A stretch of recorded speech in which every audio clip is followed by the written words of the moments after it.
ప్రకాశం జిల్లా తాళ్ళూరి మండలం మాధవరం అనే మారుమూల గ్రామంలో పులిపాటి రామయ్య కోటమ్మ దంపతులకు 4వ సంతానంగా 1951 జూలై 1వ తేదీన డాక్టర్ పులిపాటి కోటేశ్వరరావు జన్మించారు.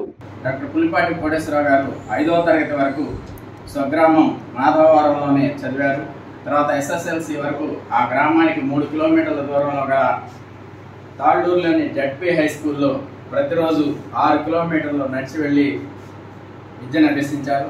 ఆ రోజుల్లో ఆ గ్రామాల్లో విద్యుత్ కానీ రవాణా సౌకర్యాలు కానీ ఏమాత్రం ఉండేవి కావు.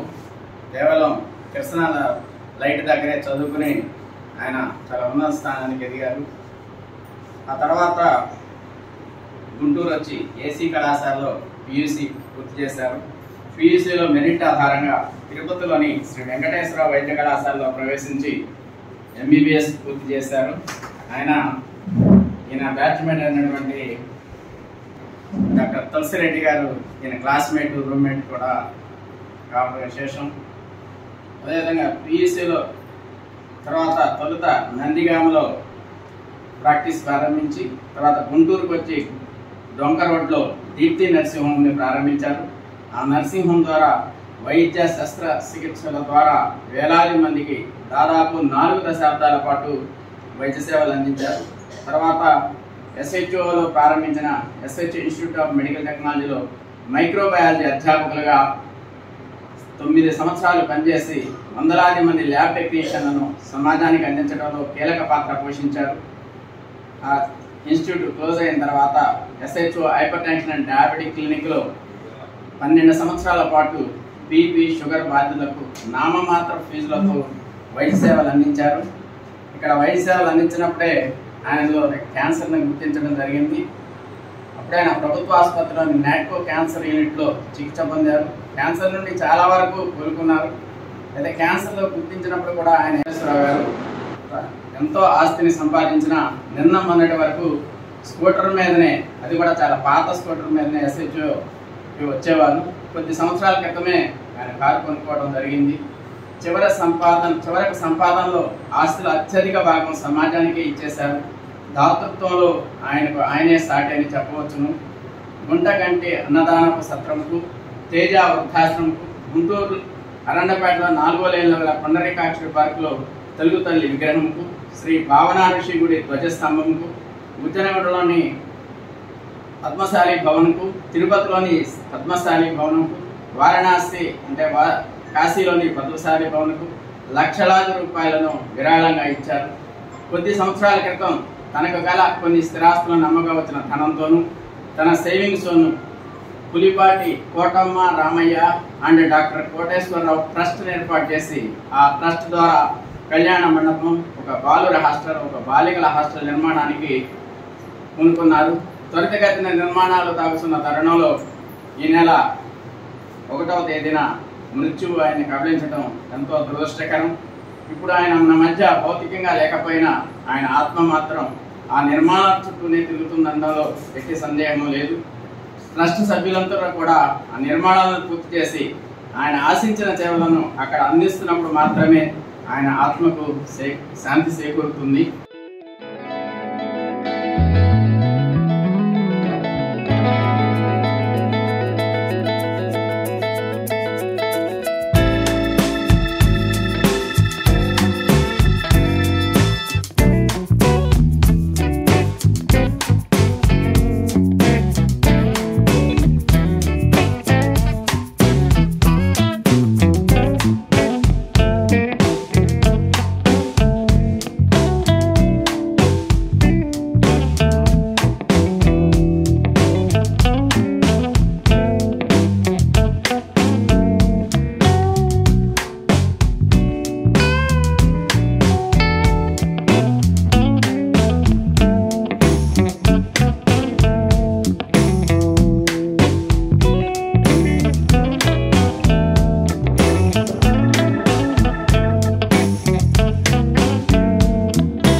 లాస్ట్ సెకండ్ వరకు కూడా సేవా కుమార్ గారు కోటేశ్వరరావు గారికి సేవలు అందిస్తూ సలహాలు ఇస్తూ చేదోడు వాదోడుగా అన్ని విధాలు ఉన్నారు. ఈ రోజున మొదటి సంతాప సభను కూడా వారే నిర్వహించడం నేను చాలా గొప్పగా నేను అభినందిస్తూ ఉన్నాను. ఇక అలాగే ఆ పక్కనే కూర్చొని శ్రీనివాస్ గారు, వారిని డాక్టర్ గారిని 2 భాగాలుగా వేరు చేయడం అంత కలిసే వారు ఉన్నారు.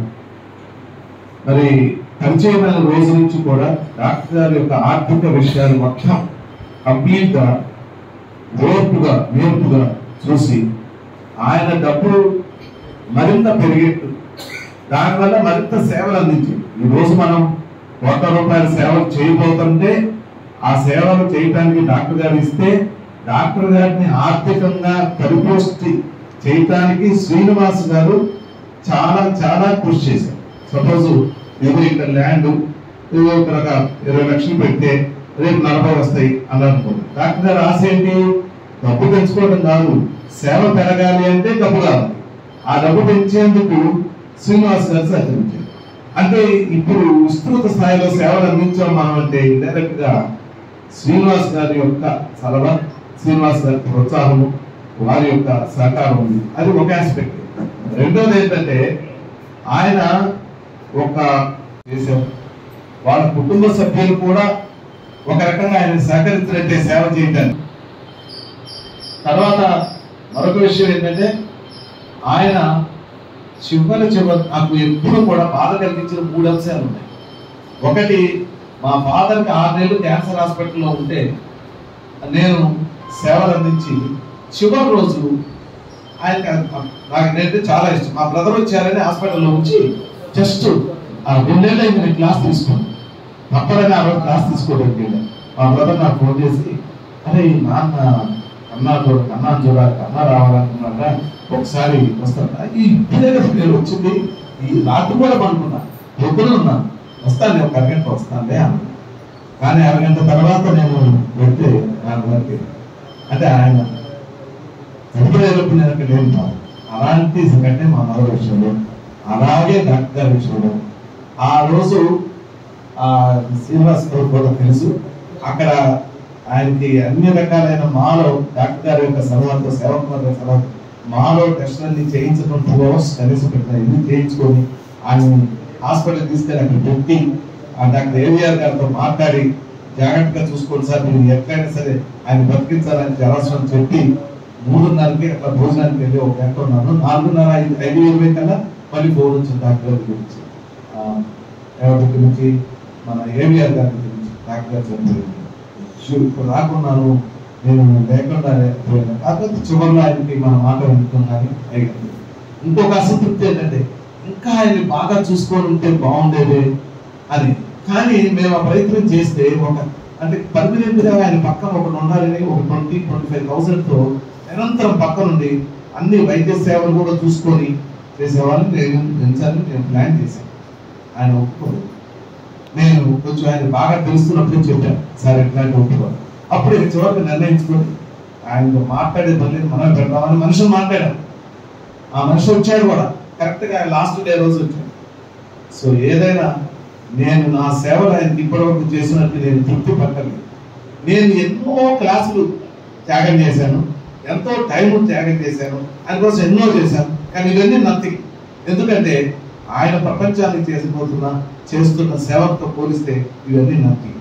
ఇప్పుడు నేను తప్పనిసరిగా ఆయన యొక్క కళలు, ఆయన ఆశయాలు నెరవేర్చడానికి తప్పకుండా కృషి చేస్తాను అని చెప్తూ, మరి దానికి అందరూ సహకరించాలి. ముఖ్యంగా శ్రీనివాస్ గారు ఆయన మాట చెప్పారో అది నిలబడాలని కోరుకుంటున్నాం. ఫండ్స్ ఇప్పుడు ఉన్నట్టుగా అంటే ఆయన డాక్టర్ గారు నాకు క్లారిటీ ఇచ్చారు, వాటితో దాదాపు పూర్తి అవుతుంది. అది ఏమన్నా తగ్గచ్చేమో అని అంటే దానికి శ్రీనివాస్ గారు నా డిప్లైన్ ఇస్తానని అది పూర్తి చేద్దాం. ఆయన కళ్ళు నెరవేరుతా ఉన్నారు. ఇంకా ఇక్కడ రావాల్సినవి తీసుకొని తప్పకుండా అది పూర్తి చేద్దామని భావిస్తూ, మరి ఈరోజు ఈ కార్యక్రమానికి నన్ను పిలిచి నా బాధని మీతో పంచుకోవడానికి, భావాన్ని పంచుకోవడానికి అవకాశం ఇచ్చిన సేవా కుమార్ గారికి అందరికీ నమస్కారం. అవకాశం ఇచ్చినటువంటి విషయం డాక్టర్ గారితో 10-15 ఏళ్ళు కలిసి పనిచేసినప్పుడు మాకు ప్రత్యక్షంగా కలుసుకునే అవకాశం రాలేదు. చాలా రేరుగా వచ్చేది. ఎందుకంటే ఆయన ఉదయం పూట వచ్చేవాడు, నేను సాయంత్రం పూట వచ్చేవాడిని. సో నాకు ఏంటంటే నేను రీసెంట్ గా గవర్నమెంట్ హాస్పిటల్ కనీసం రిటైర్ అయిపోయాను కాబట్టి ఉదయం పూట వచ్చి ఆయన కలిసి ఆయనతో కూర్చొని మాట్లాడే అవకాశం నాకు కలగలేదు.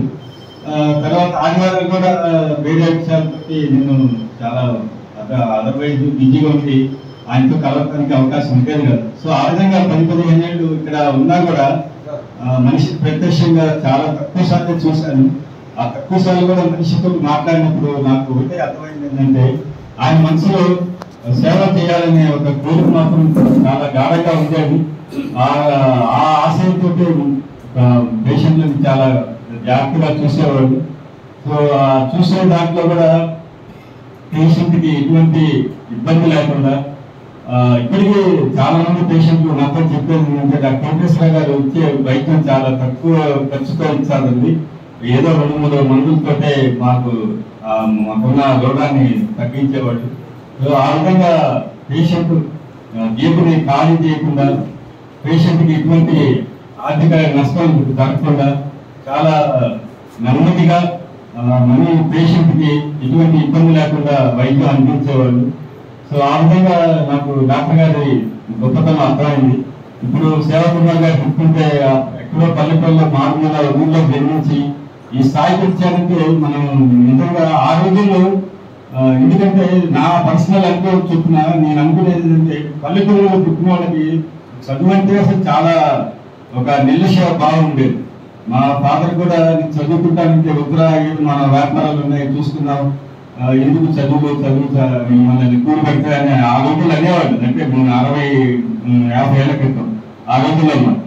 సో అలాంటి సిచ్యువేషన్స్ నుంచి డాక్టర్ గారు చదువుకొని కష్టపడిన రోజు 5 కిలోమీటర్లు ట్రావెల్ చేసి మరి జీవితాశయంతో డాక్టర్ అవ్వాలని కోరిక గాఢంగా ఉంది కాబట్టి ఆయన అంత కష్టపడి చదువుకొని ఆ స్థాయి నుంచి ఈరోజు ఒక మంచి వైద్యుడిగా సమాజంలో గుర్తింపబడి, అదేవిధంగా ఆయన సంపాదించినంత కూడా సమాజ సేవకే వాడుకున్నారు కానీ ఆయన పర్సనల్ గా వాడుకున్నట్టుగా ఇప్పుడు చెప్తున్న విషయాలను బట్టి అర్థమైపోతుంది. సో వ్యక్తిగతంగా ఎటువంటి సౌకర్యాన్ని పొందకుండా కేవలం సంపాదనతో కూడా సమాజ సేవకే వాడుకొని వచ్చిన ఆదాయం అంతా ఒక ట్రస్ట్ గా ఫామ్ చేసి దాని ద్వారా సమాజంలో ఎవరికైతే అవసరాలు ఉన్నాయో, అది చదువు పరంగా కావచ్చు, వైద్య పరంగా కావచ్చు, మిగతా అన్ని విషయాలుగా చూసుకుంటూ మరి వృద్ధాశ్రమం కానీ తర్వాత అనాథాశ్రమాలు కానీ ఇవన్నీ కూడా సమాజంలో మనందరూ ఉంటున్నా కూడా ఎవరికి వాటి గురించి అంత అవగాహన ఉంటుంది కానీ ఎవరి పనుల్లో వాళ్ళు బిజీగా ఉండి వాటి గురించి పెద్దగా పట్టించుకోరు. కానీ డాక్టర్ కోటేశ్వరరావు గారు ఆయనకున్న ఆశయానికి తగ్గట్టుగా సంపాదనలో అంతా అందరితో స్టాఫ్ అందరితో కూడా చాలా మంచిగా బాగుండేవాళ్ళు. డాక్టర్ని అన్నట్టుగా రూమ్లో ఉండేవాళ్ళు కాదు. పేషెంట్లు లేకపోయినా సరే మా దగ్గరకు వచ్చి వ్యూ బుక్స్లో కానీ నా దగ్గర కానీ వచ్చి కూర్చొని ఏంటమ్మా సంగతులు అని పలకరిస్తాను. అందరితో కలిసిపోయి మంచిగా ఉండేవాళ్ళండి. అలాగే ప్రతి నెల కూడా సార్ పూర్ పీపుల్ కోసం బుక్స్ అవి అందజేసేవాళ్ళు. అంటే ఒక నెల బుక్స్ అందజేస్తే నెక్స్ట్ మంత్లో బ్యాగ్స్ అని, మళ్ళీ కూలింగ్ వాటర్ ఉంటాయి కదా సార్, అవి ఒక్కొక్క ప్రాంతంలో అలా ఫ్రీగా ఇస్తూ ఉండేవాడు అనమాట ట్రస్ట్ తరఫున. అలాగే తీసుకొచ్చిన ఫొటోస్ అన్ని నా దగ్గర తీసుకొచ్చి ఈ మంత్లో ఇవి చేసామమ్మా, ఈ కార్యక్రమాలు చేసాము, ఇది కొంచెం ఈ బ్యానర్ అవి పెట్టిన ఫోటోని దాని కింద మ్యాటర్ టైప్ చేసి అలా ఫోటోలు తీసుకునేవాళ్ళండి. అలాగ ప్రతి నెల ఏదో ఒకటి నిర్వహిస్తూ ఉండేవాడు సార్. అలా నా దగ్గర సార్ నాతో అలాగా మంచిగా చెప్తూ ఉండేవాడు. అలాగే ఆ రోజు ఒకరోజు తన ఆస్తి అంతా ట్రస్ట్ పేరు మీద రాశానని కన్నా మాస్టర్ గారు చెప్పారంట. ఈ గిన్నిస్ బుక్లో మీ పేరు రాయాలండి అని అన్నారమ్మా అని చెప్పని నాతో వచ్చి మాట్లాడి చెప్తున్నారు. అలాగే ఈ కీమోథెరపీని కూడా అన్నీ చేసిన తర్వాత ఒకరోజు మార్నింగ్ 7కి పొద్దునే ఫోన్ చేసి అమ్మ రాణి ఒక గుడ్ న్యూస్, నాకు మొత్తం క్లియర్ అయిపోయింది, ఇంకా తగ్గిపోయింది, ఇంకా పర్వాలేదు అంతా బాగుందంటే ఓకే సార్ మంచిది సార్ అని కూడా అని చెప్పారు అనమాట. అలాగే శంకుస్థాపన కూడా మమ్మల్ని ఇచ్చారు డాక్టర్ గారు. నన్ను మా సార్ని పిలిచినప్పుడు సార్ అందరిని పిలుద్దామంటే వద్దు, రేపు మన ఓపెనింగ్కి అందరిని పిలిచి మంచిగా చేద్దామమ్మా అని కూడా అనేవాడు. తర్వాత జ్యోతిక అని అలా అందరితో అనేవాడు అన్నమాట. కింద కళ్యాణ మండపం కడుతున్నప్పుడు జ్యోతిక ఫస్ట్ మ్యారేజ్ మా కళ్యాణ మండపంలో చేద్దాం అంటే మా స్టాఫ్ అందరిలో తను చిన్న అమ్మాయి అనమాట. ఆ అమ్మాయి పెళ్లి కాలేదు. అలా అని కూడా అమ్మాయితో సరదాగా జోక్ వేస్తా మంచిగా కలిసిపోయి మా అందరితో బాగుండేవాడు సార్. ఇంత తొందరగా ఇలా అవుతుందని మేము ఎవరూ అనుకోలేదు. సార్ కళ అది హాస్టల్ మంచిగా అయిపోయి బాలుడికి బాలికలకి ఆ కళ్యాణ మండపం ద్వారా కింద ఒక ఫ్లోర్లో కళ్యాణ మండపం ఉన్నది, పైన ఫ్లోర్లో భోజనాలు ఉంటాయమ్మా. అలాగే ఆ పైన ఫ్లోర్లో ఇంకో కళ్యాణ మండపం ఉంటుంది, ఆ పైన భోజనాలు ఉంటాయి. ఎట్ ఏ టైము 2 మ్యారేజెస్ జరుగుతాయమ్మా. అక్కడ 1,00,000 రూపాయలు మనకి కళ్యాణ మండపానికి వచ్చిన ఆ రెంట్తో మనం బాలికలు బాలుర హాస్టల్లో జరిగిపోతూ ఉంటుంది. నేను ప్రతి ఇక్కడ కట్టిన అనంతపేటలో కట్టిన చోటైనా నాకంటే మీరు ఎక్కడ ఉంటారు సార్ అని నేను అడిగేదాన్ని. అప్పుడు ఎక్కడైనా సార్ నాకు ఒక రూమ్ అనేది నేను ఏర్పాటు చేసుకున్నాను. కింద ఎక్కడికి వెళ్ళినా అక్కడ భోజనం ఉంటుంది, నాకు ఒక రూమ్ ఉంటుంది, నేను అక్కడ అలా ఉంటాను అని చెప్పేవాడు సార్. అలాగే వాళ్ళ మిస్సెస్ ఇక్కడ లేకపోయినా సరే ఐఎంఏలో వాళ్ళకి ఫండ్ అని కడతారు, సంవత్సరానికి ఫ్యామిలీ ప్లానింగ్ అని కడతారు. ఈయన కడతారు, వాళ్ళ వైఫ్ లేకపోయినా కడతారు. నేను అడిగేదాన్ని మీ వైఫ్ లేరు కదండి మీరు కడుతున్నారని అంటే ఏమైందమ్మా తను ఉన్నా లేకపోయి నా భార్య కదా కట్టుకున్నాక తప్పదు కదా అని కూడా మంచిగా ఆ పేరు మీద కూడా మంత్లీ ఇంతని కడుతూ ఉండేవాళ్ళు అనమాట. ఆ ఫ్యామిలీ బెనిఫిట్ స్కీమ్ అని ఉంటుంది ఐఎంఏలో. అవన్నీ కూడా నా దగ్గరికి వచ్చి ప్రింట్లు తీసుకోవడం. ఇప్పుడు ఆ బిల్డింగ్కి అయిన ఖర్చులు ఉంటాయి కదా సార్, అవి కానీ ఇంటి పనులు ఏమైనా కట్టిన అమ్మ రాణి కొంచెం తీసుకెళ్ళమ్మా అని మంచిగా నా దగ్గరకు వచ్చి కూర్చొని క్లోజ్గా ఒక తండ్రి దాకా నేను మీ బాబాయ్ లాంటి వాడు అమ్మ అలా అని చెప్తూ బాగా క్లోజ్గా ఉండేవాడు సార్. నాకు ఈ అవకాశం ఆయన సబ్జెక్టులు చక్కగా వివరించడం, వాళ్ళు సరిగ్గా చేస్తున్నారో లేదో పర్యవేక్షణ చేయడం, డిసిప్లైన్ చేయడం అవన్నీ చాలా చక్కగా చేసి సేవా కుమార్ గారు అయితే అంత డిసిప్లైన్గా వాళ్ళని మెయింటైన్ చేయాలో అట్లా చేసి వాళ్ళని కిందకి మాస్టర్ ట్రైనింగ్ చూస్తే స్టూడెంట్స్ అందరూ బయటకు వెళ్ళిపోయేవాళ్ళు, ఎలా మాట్లాడుకునేవాడు అంతా. అంటే భయం కాదు, డిసిప్లైన్. సార్ చూస్తే ఊరుకోరు అనే ఒక భయము ప్లస్ సబ్జెక్టులు కూడా వాళ్ళకి అంత వివరించి చెప్పి వాళ్ళు ఉత్తీర్ణలై జీవితంలో స్థిరపడే అంత స్టేజ్కి తీసుకెళ్ళి చాలా సంప్రదించారు. అట్లాగే మా దగ్గర ఇక్కడ ప్రాక్టీస్ చేసేటప్పుడు పేషెంట్లు వస్తే వాళ్ళకి గాబరా పడుతూ వచ్చిన వాళ్ళు కూడాను అనునయంగా చెప్తూ భయాన్ని పోగొట్టి వైద్యం చేసేవాడు.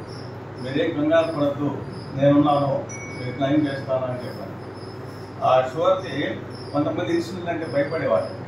వాళ్ళకి ఏం చెప్పేవాడు అంటే అసలు మీకు ఇన్సులిన్ తోలికి పోకుండా నేను షుగర్ కంట్రోల్ చేస్తాను, నేను చెప్పినట్టు వినండి, నేను చెప్పినట్టు ఆచరించండి మార్గాన్ని అని చెప్పేవాడు. ఆహార పదార్థాలు తీసుకోవడం వల్ల కానీ రెస్ట్ తీసుకోవడాన్ని శారీరకమైనటువంటి వ్యాయామాలు ఏమేమి చేయాలో అవన్నీ చెప్తూ ఎట్లా కంట్రోల్ చేసుకోవాలో చేసుకోవాలి. ఆయన తనకి జన్మనిచ్చిన తల్లిదండ్రులని రుణం తీసుకోవడం అని అనను, కానీ వాళ్ళని జ్ఞాపకార్థం చేసి వాళ్ళ ఊరిలో వాళ్ళ పేరుతోటి కళ్యాణ మండపాలు కానివ్వండి సతాలనే కట్టి వాళ్ళకి కొంత రుణం తీసుకున్నారు ఆయన. అట్లాగే సమాజంలో మనం ఎంతో కొంత సమాజం నుంచి లబ్ధి పొందామో దానిని మేము మళ్ళీ సమాజానికి తిరిగి ఏదో ఒక రూపంలో మనకు చేతనైతే సహాయం చేయాలనే ఉద్దేశంతో పాటు ఈ సేవా కార్యక్రమాలు చేశారు. పర్సనల్గా నన్ను తీసుకెళ్ళి హాస్టల్స్ అక్కడ ఇవన్నీ చూపించారు. చూపించి సార్ మరి ఇవన్నీ ఇట్లా ఉన్నాయి కదా, తర్వాత ఈ జనరేట్ ఎట్లా అవుతుంది, ఆర్థికంగా మీరు ఎట్లా ఎస్టాబ్లిష్ చేస్తారో మీరు అంటే నేను అక్కడ కళ్యాణ మండపం పెడుతున్నాను, దాన్ని పేదలు కానీ ఉన్నవాళ్ళు కానీ లిబరలైజ్గా ఒక మరీ ఆర్థికంగా వాళ్ళకి కష్టం లేకుండా నార్మల్ మెయింటెనెన్స్ డబ్బులు తీసుకొని ఆ వచ్చిన డబ్బులతో ఈ హాస్టల్స్ మెయింటెనెన్స్ చేయడం చేసుకున్నాం. ఇక్కడ మన దగ్గర చదువుకున్న వాళ్ళు ఎవరైనా ఉంటే వాళ్ళకన్నా కొంత సంపాదన వర్గాల్లో కనుక పెడితే వాళ్ళ ద్వారా తిరిగి మళ్ళీ మనకి వాళ్ళంతా వాళ్ళు సేవ చేస్తూ ఉంటారు. నేను చెప్తాను వాళ్ళ కష్టాలు చదువుకున్నాను, లక్ష వెళ్ళే చేసేసి ఇక్కడ టౌన్లోకి వచ్చేసేసి పిల్లలు ఉండి చదువుకోవడానికి వసతులు లేక ఆహారం సదుపాయాలు సరిగ్గా లేక ఇబ్బంది. నేను చోట ఒక రూమ్ పెట్టుకున్నాను. నేను ఏ హాస్టల్కో ఏ కళ్యాణ మండపానికో ఎక్కడికో వెళ్తే అక్కడ నాకు సపరేట్గా ఒక రూమ్ ఉంటుంది. ఆ రూమ్లో ఉండాల్సిన ఒక రోజు 2 రోజులు 3 రోజులు ఉంటాను. వాళ్ళ మంచి చెడు పర్యవేక్షణ చేస్తాను, ఎలా జరుగుతుంది ఏంటి అనే ఉద్దేశంతో ఇవన్నీ నాకు అభిప్రాయం పంచుతున్నారు. అట్లా సేవా సహనం ఇట్లా వచ్చేది కలను మన పేషెంట్స్ దగ్గరికి వచ్చేటప్పుడు కలను ఎవరైనా వస్తే డబ్బులు లేవంటే ఫ్రీగా తీసేవాడు, తీసుకొని కన్సల్టేషన్ చూపించి మాస్టర్ గారు ఆ సంస్థ దగ్గరికి ఏదో ఒకటి ఇవ్వడానికి ఆ పిల్లల్ని 20 మంది అనాథ పిల్లలు ఉండడానికి మాస్టర్ గారి దగ్గర చదువుకుంటున్నారు ఇవన్నీ చూసి వచ్చాం. వచ్చేవాళ్ళు ఏదో ఒకటి పిల్లలు తీసుకొచ్చేవాళ్ళు, ఇచ్చేవాళ్ళు, ఎంత ఇచ్చేవాళ్ళు, అలా జరిగిపోతూ ఉండేది. ఆ తర్వాత ఒక సందర్భం వచ్చేటప్పటికల్లా కంపెనీ విషయం మాట్లాడుకుంటూ వస్తే ముఖ్యంగా చాలా గొప్పగా మాట్లాడుకునే వాళ్ళు వచ్చేవాళ్ళు. ఉదయం పూట డాక్టర్ గారి దగ్గరికి వచ్చేవాళ్ళు, సాయంత్రం పూట మీ పార్క్ వచ్చే ముందు, నరసింహారావు గారి పార్క్ వచ్చే ముందు మా షాప్ దగ్గరికి వచ్చి 2 నిమిషాలు కూర్చొని, లేదా ఇక్కడి నుంచి వెళ్ళేటప్పుడు మా షాప్ దగ్గర ఆగి కనీసి తీసుకొని అలా వెళ్తూ మా పరిచయం ఇంకా బాగా డెవలప్ అయింది. ఆ తర్వాత తెలిసింది ఇన్ని సేవలు చేసేది, మా సంస్థలు ఎక్కడెక్కడ మా సంస్థలు అన్ని చోట్ల డబ్బులు ఇవ్వటం ఇవన్నీ చూసిన తర్వాత ఈ డాక్టర్ గారు ఇలాంటి వాళ్ళు ఇంకా ఎన్నో సేవలు చేయాలని కోరుకుంటూ నేను చాలా సంతోషించాను. ఆ తర్వాత ఇప్పుడు జరిగేవి కూడా ఎప్పటికప్పుడు అన్నీ నాకు చాలా చెప్తూనే ఉండేవాళ్ళు, చేస్తున్నాను. దాంతోపాటు శ్రీనివాస్ గారు డాక్టర్ గారు వస్తున్నారంటే శ్రీనివాస్ గారు వెనకాలే ఉన్నవాళ్ళు, ఆ శ్రీనివాస్ గారి కారణం వచ్చేవాళ్ళు. చాలా సేవలు చేశారు, ఇంకా సేవలు చేయాలని దానికి ఆయన ఉపయోగపడిన పని మాస్టర్ గారు మా అందరి చేత చేయిస్తున్నారు. తప్పకుండా మేము అన్నిటికీ సహకరిస్తాం. డాక్టర్ గారు కూడా మనుషులకు ఉన్నారు. నలుగురి గురించి ఆలోచిస్తారు. 100 వ్యక్తులు మాత్రమే తమ ఇంట్లో దీపాన్ని వెలిగించుకుంటూ నలుగురి ఇళ్లలో దీపాలను వెలిగిస్తారు. అలాంటి మహోన్నతమైన వ్యక్తి డాక్టర్ టి కోటేశ్వరరావు. జూలై 1వ తేదీ డాక్టర్స్ డే అంటారు. సరిగ్గా వారు అదే రోజున జన్మించడం, వైద్యునిగా వృత్తి చేపట్టి దాదాపుగా 5 దశాబ్దాల పాటు, అందులో ఒక పుష్కర కాలం పాటు SHO hyper tension diabetic club కి సేవలు అందించడం అభినందన. మెడికల్ రిప్ గా కాకుండా మేనేజర్ నేను కొన్ని సంవత్సరాలు ఆయన కలిశాను. ఎప్పుడు కలిసినా కూడా వారు ఎంతమంది పేషెంట్స్ ఉన్నా కూడా ఆప్యాయంగా పిలిచేవారు, కాసేపు చెప్పేది వినేవారు. తర్వాత ఇక్కడ మేము SHO మానవతా సంయుక్త ఆధ్వర్యంలో నిర్వహించిన మెడికల్ క్యాంప్స్ లో డిగ్రీ, ఇంజనీరింగ్, పీజీ పూర్తి చేసి కూడా ఉద్యోగాలు లేకుండా నిరాశగా ఉన్నారా? బ్యాంకు ఉద్యోగాలైతే బాగుంటాయి, కానీ పోటీ పరీక్షల శిక్షణా సంస్థల్లో ఫీజు మీకు భారంగా అనిపిస్తుందా? అయితే ఆలస్యం ఎందుకు? మన వెనిగండ్ల ప్రక్కనే ఉన్న కౌండిన్యపురంలోని కౌండిన్య IAS అకాడమీలో హైదరాబాద్ నుండి అత్యున్నతమైన ఫ్యాకల్టీతో ఆర్థిక భారం మోయలేని వారికి సేవాభావంతో లాభాపేక్ష లేకుండా కేవలం మంచి ఫ్యాకల్టీతో అతి తక్కువ ఫీజుతో నిర్వహించబడుతున్న మన IAS అకాడమీలో చేరండి, చేర్పించండి, ఉద్యోగం సాధించండి. వివరాలకు doctor E V Narayana, retired principal, TJPS college Guntur, founder and chairman cum managing trustee, Guntur, Andhra Pradesh. Cell number 9966112933. ఇటీవల నేను మానవతా స్వచ్ఛంద సేవా సంస్థలో ఒక కోటేశ్వరుని కలిశాను. ఆ కోటేశ్వరుని కలిసి జస్ట్ నేను 500 అడిగాను. 500 సభ్యత్వానికి అడిగాను, యాన్యువల్ సభ్యత్వానికి. ఆయన ఇవ్వలేదు. అలాంటిది కుటుంబ సభ్యులకి దాదాపుగా నామమాత్రపు ఆస్తులు ఇచ్చి ఒక 5-6 కోట్లు, ఒక బాలుర వసతి గృహం, ఒక బాలికల వసతి గృహం, ఇలా ఒక కళ్యాణ మండపం, దాని ద్వారా వచ్చి అడ్డు ద్వారా ఇవ్వాలని పోవడం అది మామూలు ధైర్యం కాదు. అలా ఉండాలంటే చాలా ధైర్యం కావాలని చెప్పి ఇంతకుముందు నేను కన్నా మాస్టర్ గారితో అంటున్నాను. ఇంకోటి, చాలా మంది బ్రతకడం అంటే 100 ఏళ్ళు బతకాలి లేదా 100 ఏళ్ళు దాటాలి, శతాయుష్మాన్ వయసు అంటారు. బ్రతకడం అంటే నా దృష్టిలో ఎన్నాళ్ళు బతికామనేది కాదు, నా దృష్టిలో బతకడం అంటే మన బ్రతుకుల ద్వారా ఎంతమందిని బ్రతికించామన్నదే ముఖ్యం. అలాంటి బ్రతుకు బ్రతికారు మన టి కోటేశ్వరరావు గారు. వారు కన్నా కలరం కావచ్చు, వారు ఆశయాలను కావచ్చు, వారి వారసులు, సేవా వారసులు శ్రీనివాస్ గారు కావచ్చు, కన్నా మాస్టర్ గారు కావచ్చు, డాక్టర్ సేవకుమార్ కావచ్చు, వీరందరూ వారి ఆశయాలను ముందుకు తీసుకెళ్లాలని ఇంతకుముందు మనం చెప్పుకున్నాం. వారితో పాటుగా మనం కూడా భాగస్వామ్యం అవ్వాలి. ఎందుకంటే వారు మనకి ఆదర్శవంతమైన జీవితం ఎలా ఉండాలో చూపించారు. ఇప్పుడు కన్నా మాస్టర్ గారు చెప్తుంటే నాకు తెలుస్తుంది, ఒక చిన్న గదిలో, బహుశా వారి గది చాలా ఇరుకైనది కావచ్చు, బట్ వారి మది చాలా విశాలమైనది. అంత విశాలమైనది కాబట్టే జగమంత కుటుంబం నాది అని చెప్పి ఈ జగత్తుకు ఉపయోగపడేలాగా వారు దాదాపు వారి జీవితాన్ని అంకితం చేశారు. మరొక విషయం, వారు క్యాన్సర్ బారిన పడినప్పటికి కూడా ఓవైపు వైద్యం చేసుకుంటూనే, వైద్యం అందిపుచ్చుకుంటేనే, మరోవైపు ఇక్కడికి వచ్చి వారి వద్దకు వచ్చే పేషెంట్స్కి వైద్యాన్ని అందించారు. వృత్తి పట్ల వారికి ఉన్న కమిట్మెంట్కి అది నిదర్శనంగా మనం భావించాలి. ఈరోజు వారు మనతో లేకపోయినప్పటికీ వారు ఆశయాలను వారు చూపించిన మార్గంలో మనందరం నడవాలని, తద్వారా ఎందరో జీవితాలకి వారి ట్రస్ట్ ద్వారా తోడ్పాటు కలగాలని కోరుకుంటూ, వారికి ఘనమైన నివాళులు అర్పిస్తూ, వారి పవిత్ర ఆత్మకి శాంతి కలగాలని కోరుకుంటూ, వారి కుటుంబ సభ్యులకి ధైర్యం కలిగించాలని నా భగవంతుని కోరుకుంటున్నాను. ధన్యవాదాలు. డాక్టర్ గారు అనుబంధం చాలా సంవత్సరాల నుంచి కొనసాగుతుంది. పార్కుకి రాకముందు నుంచి కూడా వైద్య సేవల కోసం మా కుటుంబ సభ్యులు మేము వెళ్ళేవాళ్ళం. మా కుటుంబ సభ్యులే కాదు, మా పేటలో శ్రీనగర్ ఏరియా, మా పేటలో 1000 మందికి పైన ఆ రోజుల్లో డెలివరీ చేశారు మిస్సెస్ డాక్టర్ గారు. ఆ విధంగా పరిచయం. తర్వాత మేము ఆయనతో పార్క్ ద్వారా కానీ మిగతా కార్యక్రమాల్లో పాల్గొంటున్నప్పుడు కూడా ఒక పెద్ద తరహా ఒక తండ్రిగా అన్ని సలహాలు ఇస్తూ ముందుకు తీసుకుపోయేవాళ్ళు. ఆయన లేకపోవడం ఇప్పుడు చాలా బాధగా ఉంది. చివరి టైంలో కూడా అనేక మార్లు మా ఇంటికి వచ్చేవాళ్ళు. ఏది కావాలన్నా కూడా జ్వరం అవి చేద్దాం ఈ సమస్య వచ్చింది, కొద్దిగా వాళ్ళకి ఫోన్ చేసి పెట్టు, లేదంటే చివరి టైంలో స్లాబ్ కోసం కూడా కొద్దిగా ఆగినప్పుడు లేదు కొద్దిగా పలానా వ్యక్తి కావాలని నాకు ఫోన్ చేయమంటే దగ్గరుండి నాకు ఆరోగ్యం బాగాలేదు ఒక 20 రోజుల నుంచి, అయినా కూడా ఆయన కోసం తిరిగి ఏరియా కార్పొరేటర్ ఏరియా వాళ్ళని పిలిపించి చేయిస్తే స్లాబ్ నిరపరాధంగా స్లాబ్ వేయగలిగారు. చివరి 4వ స్లాబ్ కూడా పర్మిషన్ లేదు, అయినా కూడా చేయించడం జరిగింది. ఆయన మాకు చేసిన కార్యక్రమాలతో పోలిస్తే ఇందాక మన శ్రీనివాస్ గారు చెప్పారు, ఒక వ్యక్తికి ఇక్కడ SHO ట్రీట్మెంట్ వేరు, ఆయన వ్యక్తిగతంగా మన అనుకున్న వ్యక్తులకి ఎవరికైనా సరే ట్రీట్మెంట్ కానీ ఫోన్లో కానీ ఇచ్చినా లేదంటే మరో రకంగా ఇచ్చినా రివ్యూ చేయకుండా మళ్ళీ ఫోన్ చేసి అతను టాబ్లెట్ వాడావా, ఎలా ఉంది, 2వ రోజు 3వ రోజు అలా ఫోన్ చేస్తూ తగ్గిందా, తగ్గితే మళ్ళీ రా నా దగ్గరికి, మళ్ళీ నీకేం కావాలి, అలా ఆయన రివ్యూ చేసుకుంటూనే డాక్టర్లో శ్రీనివాస్ గారు చెప్పారు చాలా తక్కువ మంది ఉంటారు ఈ విధంగా.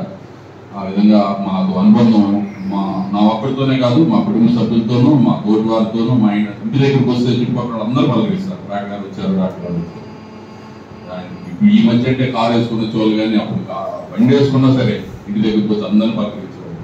ఇంట్లో అన్నం తినమన్నా కూడా మా ఇంట్లో వచ్చినప్పుడు ఇంకా ఇంటికాడికి ట్యాంక్ వెళ్తారు, ఇంటికాడికి వచ్చేస్తాను, లేదు నడుస్తారు, కర్రీ స్వీట్ తీసుకెళ్తారు, లేదంటే ఆ కాఫీ తాగేవాళ్ళు. అట్లా ఉండేవాళ్ళు కానీ కూర్చొని తొందరగా భోజనం చేద్దాం, లేదంటే నాన్ వెజ్ చేసి తినమన్నప్పుడు నమ్మానేస్తారు నడుస్తారు, ఇద్దరిని ఈ మధ్య తినట్లేదు అని చెప్పేవాళ్ళు. మాకు ఒక ఆయన చనిపోవడం అనేది ఒక తండ్రిని కోల్పోయిన ఒక ఫీలింగ్లో ఉంది మాకు. బాధలో నుంచి త్వరగా ఇంకా కోలుకోవాలి. ఆయన ఏర్పాటు చేసినటువంటి ట్రస్ట్ అనేది చివరిలో శ్రీనివాస్ గారు చెప్పినట్టుగానే కొనసాగించడం అనేది కొద్దిగా ఇబ్బంది అవుతుందో అనుకున్నప్పుడు కూడా అందరి సహకారంతో ముందుకు నడుస్తుందని చెప్పారు. ఇలా ఎవరన్నా చెప్తే ఆరోగ్యం బాగాలేదని ఇవాళ ఉంటాము, రేపు ఉండకపోతాము, పడుకున్న తర్వాత లభిస్తామో లేవో తెలియదు అని ఒక దూరంలో ఉండేవాళ్ళు. ఆయన లేకపోవడం అనేది చాలా బాధాకరమైన విషయం. కోటేశ్వరరావు గారికి ఆయన ఊరికి వెళ్ళాము, ఆయన సేవా కార్యక్రమాలు చూసాము, ఆయన అన్నదమ్ములు పిల్లలు మొత్తం అందరినీ పరిచయం చేసేవాళ్ళు. చివరికి ఆయన లేకపోయినా కూడా ఆయన కుటుంబ సభ్యులతోనూ, పిల్లలతోనూ, వాళ్ళ మిసెస్తోనూ, మా పార్క్ వచ్చేవాళ్ళు, వాళ్ళ మిసెస్ కూడా వచ్చేవాళ్ళు, పాపం అక్కడే కూర్చొని ఉండేవాళ్ళు. గుంటూరులో ఉన్నప్పుడు మా పార్క్ కార్యక్రమాల్లో అనేక కార్యక్రమాల్లో పాల్గొనేవాళ్ళు. ఆయన ట్రస్ట్కు సంబంధించినటువంటి బ్యానర్లు అవన్నీ తీసుకొని వచ్చి అక్కడ పిల్లలకి చాక్లెట్లు, బిస్కెట్లు అని, పెన్నులు అని అన్నీ పంచుతూ ఉండేవాళ్ళు. ఆయన కార్యక్రమాలు ఆయన లేకపోయినా కూడా ఆయన పేరు మీద మా పార్కులో కార్యక్రమాలు చేస్తాం. ఇలానే మేము కూడా చేద్దామని 2 రోజుల కింద అనుకున్నాము. ఒక సంతాప సభ ఏర్పాటు చేసి పెడుతున్నాము. ఈలోపు రీసెంట్గా శివకుమార్ గారు ఆయన ముందు ఏర్పాటు చేయడం జరిగింది. ఎందుకంటే మీ అందరికి కూడా ఒక రకమైన పరిచయం అయితే నాకు ఇంకొక రకమైన పరిచయం అండి. ఎలా ఉంటుందంటే ఒక తండ్రి కొడుకులు ఎలా ఉంటారో అలా ఉన్నాము. వాస్తవం చెప్పండి, ఇప్పుడు కాలం ఎప్పుడు ఎలా ఎవరిని ఎలా కలుపుతుందో తెలియదండి. 2014లో మా పెద్ద అబ్బాయికి బాగలేకపోతే తీసుకెళ్ళి చూపించడానికి తీసుకెళ్తే ఆయన చూసిన తర్వాత టాబ్లెట్ రాసి పంపించండి, ఫోన్ నెంబర్ రాసుకున్నాడు. తర్వాత ఆయన ఒక గంట తర్వాత ఫోన్ చేసి ఏమండి శ్రీనివాస్ గారు ఇట్లా మీ అబ్బాయికి కొంచెం జాగ్రత్తలు చెప్పడం మర్చిపోయానండి అని ఫోన్ చేశారు. అప్పుడు నేను అనుకున్నాను, ఎవరైనా డాక్టర్ మర్చిపోతారు, మనకి ఇందులో మళ్ళీ వాళ్ళు వచ్చినప్పుడు చూద్దాం అనుకుంటారు, ఎలాంటి వాళ్ళు ఉంటారు అనుకుంటారు. తర్వాత ఒక రోజు మాకు ఇంజనీరింగ్ కాలేజ్ ఉంటే నర్సరాపేట వెళ్ళండి, అదే బాబు మళ్ళీ తగ్గలేదండి అని 2 రోజుల తర్వాత మా మిస్సెస్ని పంపిస్తున్నాను సార్ అన్న. సరే పంపించండి, ఇబ్బంది ఏం లేదని చెప్పేసి నేను ఆ నెంబర్ ఫీడ్ చేసుకుని పంపించాను. పంపించిన తర్వాత చూపించి మా మిస్సెస్ని పంపించిన తర్వాత మళ్ళీ నాకు ఫోన్ చేసి, శ్రీనివాస్ గారు మీ అబ్బాయి చూశానండి, ఇబ్బంది లేదు, 2 రోజులు తగ్గిపోతుంది, కంగారు పడాలని పని లేదు, మీరేమో రాకపోయినా పర్వాలేదు, మీరు ఉన్నా లేకపోయినా మీ మిస్సెస్ తీసుకురమ్మంటే లేదు, బాబు ఒక్కడ రాగలిగినా పర్వాలేదండి అని చెప్పేసి చెప్పేవారు. అది కాకుండా ఇంకోటి ఏంటంటే నేను అప్పుడే అనుకున్నా, ఈ రోజుల్లో ఇలా డాక్టర్లు ఉంటారా? జనరల్గా ఏంటంటే మన సొసైటీలో చూస్తుంటే ఇందాక సార్ చెప్పారు వైద్య నారాయణ అన్న, కానీ కొంతమంది వాళ్ళ ప్రస్తుత సమాజంలో కమర్షియల్గా ఉన్నారండి. ఎక్కడ కొంతమంది మన సేవకుమార్ లాంటి వాళ్ళు, సార్ కోటేశ్వర గారు లాంటి సార్ లాంటి ఉన్నారు, కాదనలేదు. కాకపోతే ఈ సందర్భంలో మాకు అనుకోకుండా ఏంటంటే బాండింగ్, ఆయన ఫోన్ చేయటం, నేను వెళ్ళటం, కలవటం, ఇట్లా అనుకోకుండా చాలా డీప్ అయిపోయింది. కొన్ని సందర్భాల్లో పిల్లలు గుర్తొచ్చినప్పుడు నాతో షేర్ చేసుకునే వాళ్ళు ఏమనేవాళ్ళు అంటే, నాకు మగ పిల్లలు లేని లోటు భగవంతుడు నీ రూపైన చూపించాడనేవాళ్ళు. సరే ఏముంది అని నేను సరదాగా అట్లా ఆయన ఎలా అన్నా కానీ నేను పాజిటివ్గానే తీసుకొని నా చేత నేను చేసుకొని పోయానండి. ఒకనొక సందర్భంలో ఏంటంటే కరోనా లాక్డౌన్ వచ్చింది. లాక్డౌన్ వచ్చే టైంలో తను ఒంటరిగా ఉన్నాడు. ఏంటి అని చెప్పేసి అప్పటికే తను ఏంటంటే వండుకోవడం, తర్వాత బయట మెస్లో కర్రీస్ తెచ్చుకోవడం కొంచెం ఇబ్బంది పడతా ఉన్నాడు. పూర్తి లాక్డౌన్ అన్నప్పుడు ఎవరు బయటకు వచ్చే పని లేదు. మార్నింగ్ 6 to 10 మధ్య బయటికి రావాలి, తర్వాత మళ్ళీ అందరూ లోపలికి వెళ్ళిపోవాలి, పోలీసులు వస్తున్నారు అడవుతుంది. ఆ 3 days మా ఇంట్లోనే ఉన్నాను సార్ అంటే, లేదు శ్రీనివాసు బాగలేనప్పుడు ఉన్నప్పుడు పర్వాలేదు, మళ్ళా నేను బాగానే ఉన్నాకంటే, సరే అట్టయితే మీరు ఏముంటుంది సార్ 3 పూటలు నేను ఫుడ్ వేడి తీసుకొచ్చేస్తాను, రోజు ఉదయం సాయంత్రం కూర్చుంటా ఉన్నానంటే సరే అన్నారు. సరే కొంత ఫైనాన్షియల్గా ముందాక మాస్టర్ చెప్పినట్టు ఏం లేదండి, ఆయనకి నాకు నమ్మకం కుదిరింది. ఆయన ఒకరు మోసం చేసే వ్యక్తి కాదు, నేను ఒకరు మోసం చేసే వ్యక్తిని కాదు. సరే ఏదన్నా నమ్మకంగా నాతో ఒక బాధ్యత చెప్పాడు, ఏదైనా వచ్చిందంటే ఇట్లా కొంటున్నాను సార్ అంటే, సరే శ్రీనివాస్ అనేవారు. ఆ సందర్భంలో కూడా ఒక రోజు మేము ఎర్రపాలెం అని మంగళగిరి పక్కన ఉంది, అక్కడికి వెళ్ళండి. ఉదయం పూట 9:30 బయలుదేరి వెళ్ళాం, 10:30 కల్లా అయిపోయిన చూడటం. అప్పుడు ఎందుకులే సార్ మనకి లేట్ అవుతుంది, 1 గంట రెస్ట్ తీసుకొని అంటే అక్కడి నుంచి ఫోన్ చేసి స్టాఫ్కి, అమ్మ నేను వస్తున్నాను, పేషెంట్లు ఎంతమంది వచ్చారు ఏంటి అంటే, సార్ నిద్రున్నారు. వచ్చి చూసి మళ్ళీ మేము వెళ్తున్న టైంలో పొరుగు నుంచి ఎక్కడో కోసూరు దగ్గర నుంచి ఆటోలో వచ్చారండి కొంతమంది. వీళ్ళు మళ్ళీ ఫోన్ చేశారు, సార్ ఇట్లా వచ్చారండి, మళ్ళీ వస్తారండి, లాంగ్ నుంచి వచ్చారంటే, నేనన్నా ఏం సార్ మళ్ళీ ఎందుకు వాళ్ళే ఉంటారు కదా, లేదు శ్రీనివాస్ వాళ్ళు ఎక్కడి నుంచో ఆటో పెట్టుకుని ఇట్లా పల్లెటూరులో మార్నింగ్ లేసి వచ్చి దూరంగా లేట్కి వస్తారు, వాళ్ళు చూడాలా, మళ్ళీ వాళ్ళు ఇంకో రేపు రావాలంటే ఎంత అవుతుంది, అలా దృక్పథం అనేది ఇవాళ ఎవరికి లేదండి. అంటే కొంతమంది కొన్ని, కానీ ఏంటంటే అలా ఆలోచించే వాళ్ళు నా కళ్ళకు కనపడ్డారండి.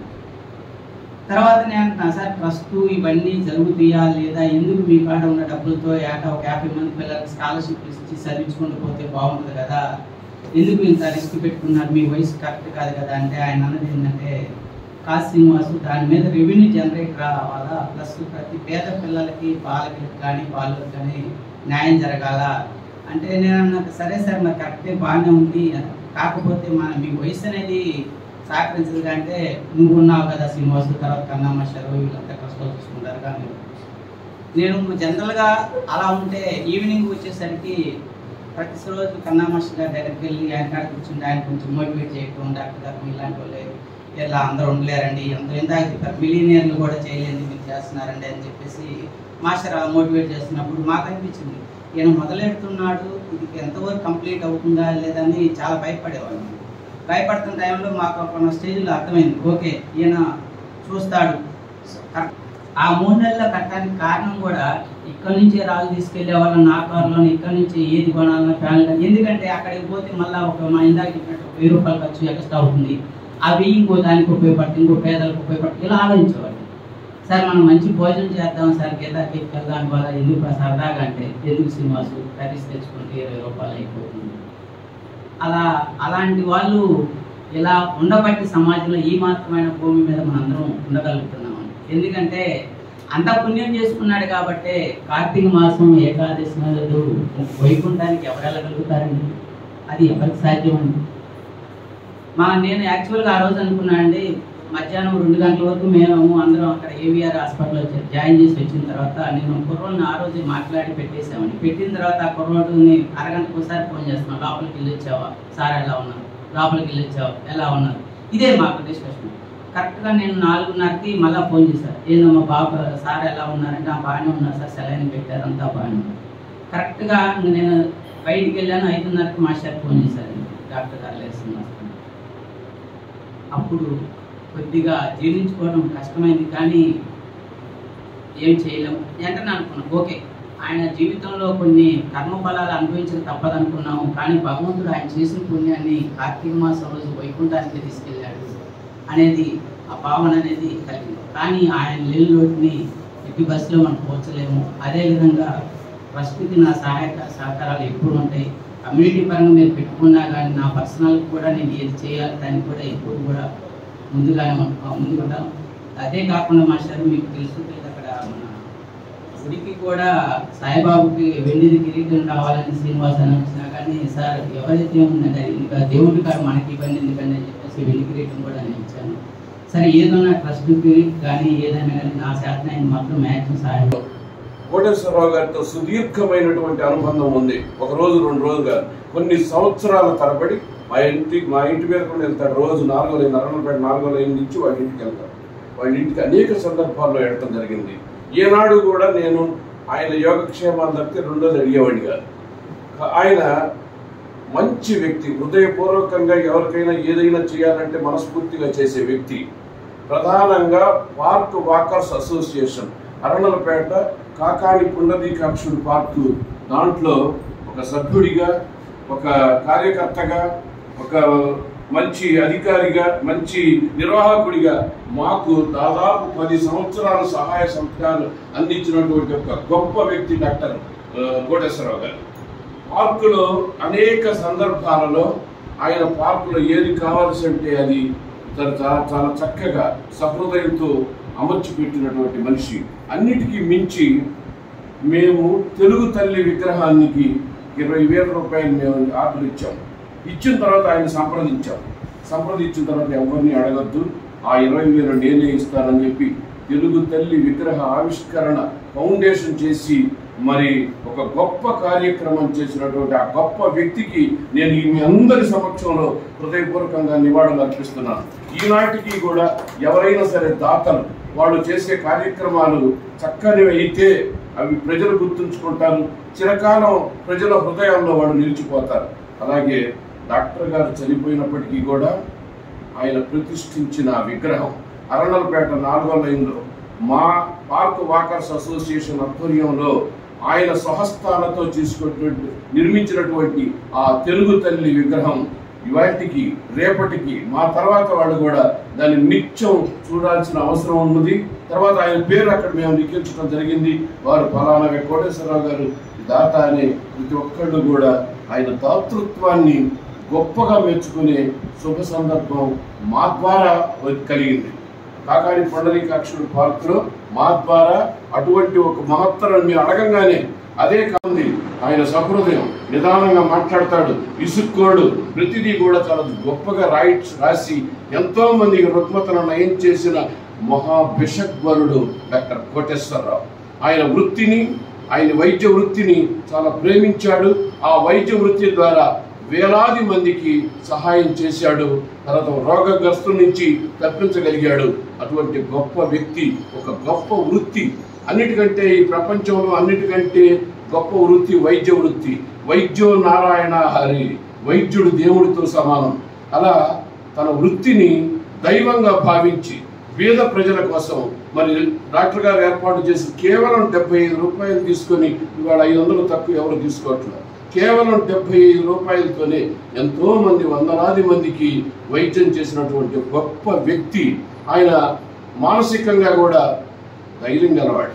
కాళ్ళు దెబ్బతిన్నా, శరీరం దెబ్బతిన్నా మరి పొద్దున్నే వచ్చి టిఫిన్ ఫలానా చోట తీసుకుంటున్నానని చెప్పేవాడు. ఏ ఆహారం తింటే నేను 4-5 సార్లు ఆయనకి సిరిధాన్యాలు కూడా తీసుకొచ్చి ఇవ్వటం జరిగింది. సిరిధాన్యాలు తెచ్చిపెట్టి సత్యనారాయణ అనేవాడు. అవి కూడా తీసుకొచ్చి ఇవ్వటం జరిగింది. అలా తన జీవితాన్ని ఎవరి సహాయం లేకపోయినప్పటికీ కూడా తన జీవితంలో ముందుకు వెళ్ళినటువంటి ఒక గొప్ప వ్యక్తిత్వం అతనిది. ఇవాళ సమస్త ఆహారాలు కావాలి, పిండి వంటలు కావాలి, ఆడు రావాలి, ఈడు రావాలి అనుకోలే. తనకు ఏది లభిస్తుందో దాంతోనే సంతృప్తి చెందాడు. ఏ ఆహారం అయితే తను తీసుకుంటాడో అదే ఔషధంగా భావించాడు. చాలా చక్కగా తన జీవితాన్ని ముందుకు కొనసాగాడు. ఎవరు లేకపోయినా పర్వాలేదు. ఇవాళ జీవితంలో వెళ్ళిపోయిన వాళ్ళందరూ కూడా మన మంచికే, ఆయన మంచికే వెళ్ళిపోయారేమో, కానీ ఆయన మాత్రం సమాజం కోసం, సేవ కోసం అనేక, ఇప్పుడు మీ అందరూ చెప్పే ఉంటారు, నేను లేటుగా వచ్చాను. అక్కడ కళ్యాణ మండపం చూస్తే నాకు కన్నీరు వచ్చింది. అంత నేను అది ఇనీషియల్ స్టేజ్లో ఎస్టాబ్లిష్మెంట్ చేసేటప్పుడు కన్న మాస్టర్ గారు కూడా ఉన్నారు. ఆ రోజున వెళ్ళి నేను ఆయన పలకరించి అప్పుడు వెళ్ళిపోవడం జరిగింది. అది ఇప్పుడు 5 అంతస్తులకు తెచ్చింది. 5 అంతస్తులకు వెళ్ళిపోయింది. అది దాంట్లో రేపటి నుంచి ఎన్ని కళ్యాణ మండపం ఎన్ని జరుగుతారో ఆయన పేరిట ఎన్నో జరగడానికి అవకాశం ఉంది. అందుట్లో ఆయన గొప్పతనం ఏంటంటే ఆ కన్స్ట్రక్షన్, కళ్యాణ మండపం ఇంకా ఏదో కన్స్ట్రక్షన్స్ చేస్తున్నాడు ఆయన. ఒకేసారి ఎందుకు పెట్టుకున్నారని కూడా నేను అడిగితే అదంతే వెళ్ళిపోతూ ఉంటుంది అన్నాడు. దాంతో తను కూడా వెళ్ళిపోయాడు. కానీ కళ్యాణ మండపం చివరి దశకు వచ్చింది. ఇంకో సంవత్సరం పడితే బ్రహ్మాండంగా ఉంటుంది. అందరికీ కూడా పేదవాళ్ళకి కొంచెం కన్సెషన్గా ఇస్తే ఇంకా మంచిది. ఆయన ఆశయం నెరవేరుతుంది. తర్వాత పిల్లలు బాయ్స్ హాస్టల్ అని పెడతారు, గర్ల్స్ హాస్టల్ తెలియదు, దానికి కూడా ఆయన తర్వాత వాళ్ళ ఊర్లో రూములు కట్టించాడు. ఆయన సేవా దృక్పథం అనితరమైనటువంటి సాధ్యం, ఎవరికి సాధ్యం కానిది. తన డబ్బుని మొత్తం కూడా కుటుంబానికి కాకుండా సమాజ శ్రేయస్సుకు చేసినటువంటి ఒక గొప్ప వ్యక్తి మా డాక్టర్ కోటేశ్వరరావు గారు. నాకు ఈ సందర్భంగా వారిని తలంచుకోవటం కానీ వారిని స్మరించుకునే అవకాశం ఎట్టాగని మా వాడిని అడుగుతున్నా. మా పార్క్ వాకర్స్ అసోసియేషన్ ప్రెసిడెంట్ గారు నరసింహారావు గారు, సెక్రటరీ మాదాల వెంకటేశ్వరరావు, నాతో ఆయనకున్నటువంటి సుదీర్ఘమైన అనుబంధం మామూలుది కాదు. ఒక్కొక్కసారి ఆ డాక్టర్ గారి ఇంట్లో అద్దెకి ఇవ్వకపోతే మా వాళ్ళు, మా నరసింహారావు వెంకటేశ్వరరావు గారు వెళ్ళి వాళ్ళని కొట్లాడి అవసరమైతే పోలీస్ స్టేషన్లో అయినా వాళ్ళని పెట్టి ఆయనకి ధర్మం, ఆయనకి డబ్బు ఆయనకు వచ్చేటట్టు చేశారు వీళ్ళిద్దరు కూడా. ఆ విధంగా మా సాన్నిహిత్యం మామూలుగా ఏదో పార్కులో వచ్చి కూర్చోవటం కాదు. ఆయన సహాయ సందర్భాలు అన్ని రంగాల్లో కూడా వాళ్ళ ఊరు కూడా తీసుకెళ్ళాడు ఒకసారి మమ్మల్ని. ఆ విధంగా ధర్మం, స్నేహ ధర్మాన్ని బాగా పాటిస్తాడు. ఎప్పుడు కూడా విసుక్కోడు. ఆ స్నేహ ధర్మంతో నేను వాళ్ళ ఊరు వెళ్ళాము. మన వాళ్ళు కూడా వచ్చారు అక్కడికి. ఇది ఒక రూమ్ కట్టించారు ఆయన. తర్వాత ఎప్పుడు కూడా కులపరమైనది ఎవరికి ప్రతి ఒక్కరికి ఉంటుంది. ఆ భావం గొప్పదే. అది నా కులాన్ని అభివృద్ధి చేసుకోవాలి, నా కులానికి మంచి చేయాలనుకోవడం తప్పు లేదు. ఆ విధంగా కూడా ఆయన చేశాడు. చాలా తన యొక్క పుట్టినటువంటి కులాన్ని కూడా తన గొప్ప కార్యక్రమాలు చేశాడు. తన డబ్బుని వినియోగించాడు. డబ్బుని జలసాలకు వినియోగించకుండా ఎవరైతే మానవ సేవే మాధవ సేవ అని భావించి ఆ సేవా కార్యక్రమంలో నిలబడతారో వాడే నిజమైన వ్యక్తి. అలాంటి నిజమైన వ్యక్తిత్వం కలిగిన డాక్టర్ గారిని నేను మరొకసారి వారికి అసలు తప్పడం కాదు. ధనంజయ రెడ్డి గారు చక్కగా చెప్పారు. మొక్కలలో తేడాలు, అక్షరాల్లో తేడాలు, మనసులలో తేడాలు, ఇటువంటి పోల్చడం కాకుండా పురుషులకు పుట్టిన పురుషులు మీద వేమం చెప్పినట్టుగా ఆయన జీవితం అంతా కూడా ఒక భావజాలంతో గడిచింది. అదే భావజాలం సేవాకుమార్లో ఉంది కాబట్టి చివరి 12 సంవత్సరాలు హాయిగా కాలం గడిపారు. ఫస్ట్ మూలంగా అవన్నీ పెట్టుకొని ఇక్కడ మానేసేయడం కానీ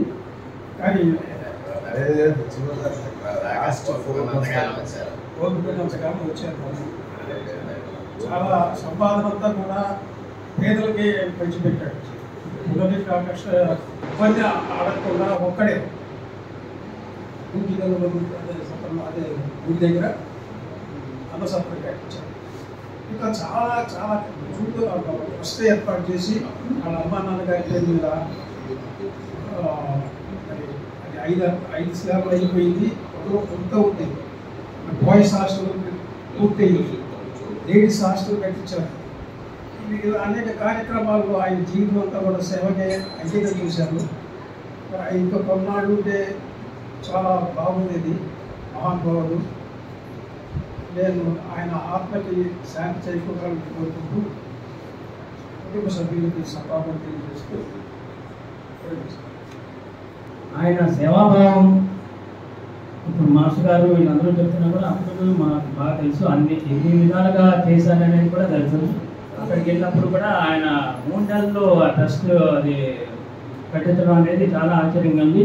మేము కడుతున్నది 3 నెలల 3 సంవత్సరాలు 4 సంవత్సరాలు అయినా కూడా ఇంకా బిగిన అవ్వలేదు, ఈ 3 నెలల్లో బ్రహ్మాండంగా కట్టించారు అని చెప్పేసి అనుకుంటూ ఆయన సేవాభావాలు చాలా అందరికీ కూడా మన అందరిలో కూడా అట్లాంటి భావాలు రావాలని అందరి మనస్ఫూర్తిగా కోరుకుంటూ మనందరం కూడా అట్లాంటి ట్రస్ట్లో భాగస్వామ్యం కావాలని చెప్పేసి ఆకాంక్షిస్తూ ఆయన ఆత్మకి భగవంతుడు శాంతి చేకూర్చాలని చెప్పేసి మనస్ఫూర్తిగా కోరుకుంటూ సెలవు.